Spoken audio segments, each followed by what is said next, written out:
సరఫరా అంతరాయం కలిగిన ఎంబడెంబడే వాటిని పునరుద్ధరిస్తూ ప్రజలకు అన్ని రకాలుగా సహాయాన్ని అందిస్తూ పునరావాస కేంద్రాలను ఏర్పాటు చేస్తూ అధికారులు రాత్రి పగళ్ళు పనిచేసి చాలా కష్టపడ్డారు. మనస్ఫూర్తిగా మా మంత్రులను, ప్రజాప్రతినిధులను, ప్రభుత్వ అధికారులను అభినందిస్తున్న ఈ విపత్కర సమయంలో వీళ్ళందరూ కూడా సమన్వయంతో ప్రజలకు అందుబాటులో ఉండి వాళ్ళని ఆదుకునే ప్రయత్నం చేసింది.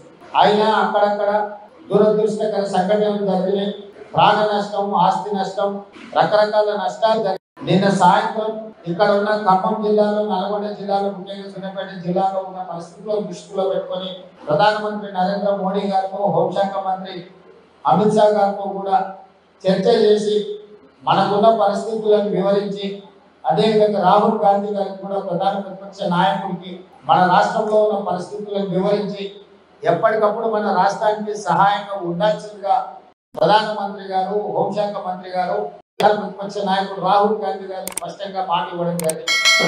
అదేవిధంగా ఇల్లు కూలిన వాళ్ళు, ఇల్లు దెబ్బతింటే ప్రధానమంత్రి ఆవాస్ యోజన కింద ఎంతైతే నష్టపరిహారం వస్తుందో పూర్తి స్థాయిలో ఇల్లు కోల్పోయిన వాళ్ళకు కూడా ప్రధానమంత్రి ఆవాస్ యోజన కింద నష్టపరిహారం ఇవ్వడం జరుగుతుంది.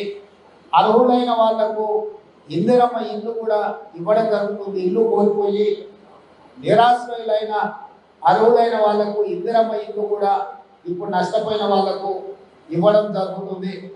ఇదే కాకుండా స్థానికంగా అత్యవసరంగా ఏదైనా నిర్ణయాలు తీసుకోవాలంటే అధికారులకు అంచనా తెచ్చి డిపాజిట్ చేస్తున్న ముందస్తుగా 5 కోట్ల రూపాయలు విడుదల చేస్తున్నాం. ఎక్కడికి వెళ్ళినా అక్కడ స్పాట్ లో అక్కడ సమస్యను చూస్తే అక్కడ ఆదుకోవడానికి అవసరమైన 2 లక్షలు, 5 లక్షలు, 10 లక్షలు, 20 లక్షలు ఏం కావాలన్నా అక్కడికక్కడనే మంజూరు చేసే విధంగా అందుబాటులో 5 కోట్ల రూపాయలని సూర్యాపేట కలెక్ట్ చేయమని చెప్పి నేను బయలుదేరే ముందే చీఫ్ సెక్రటరీ గారికి నేను ఆదేశాలు ఇచ్చాను.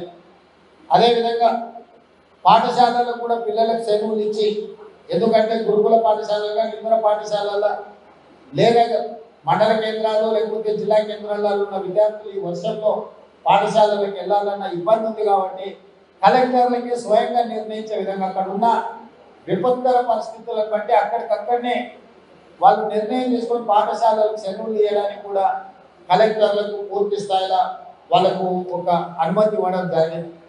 ఈరోజు ఈ రాష్ట్రంలో ఉన్న విపత్కర పరిస్థితులను రాజకీయాలకు అతీతంగా మనందరం కలిసికట్టు ఎదుర్కోవాల్సిన అవసరం ఉంది. ప్రజల పట్ల వాళ్ళకున్న ఒక బాధ్యత, నిబద్ధత 10 లక్షల రూపాయల, 20 లక్షల అనే దానికంటే ఎవరైనా బాధ్యత కలిగిన వాళ్ళు ఇప్పుడు జరిగిన సంఘటనలలో ప్రజలకు నష్టపోయిన వాళ్ళను ఆదుకోవడానికి ముఖ్యంగా మేము మీకు అండగా నిలబడతాము, మీ కష్టాన్ని మేము గుర్తించినాము, మీ కష్టాన్ని తీర్చడానికి మేము సహాయాన్ని అందిస్తామని ఇట్లాంటి సంఘటనలు వారు ఉదారంగా వెంకయ్య నాయుడు గారు ముందుకు వచ్చి రాష్ట్ర ముఖ్యమంత్రి సహాయ నిధికి నిధులు ఇచ్చినందుకు ప్రత్యేకంగా తెలంగాణ ప్రజల తరఫున వారికి నేను కృతజ్ఞతలు తెలియజేస్తున్నా.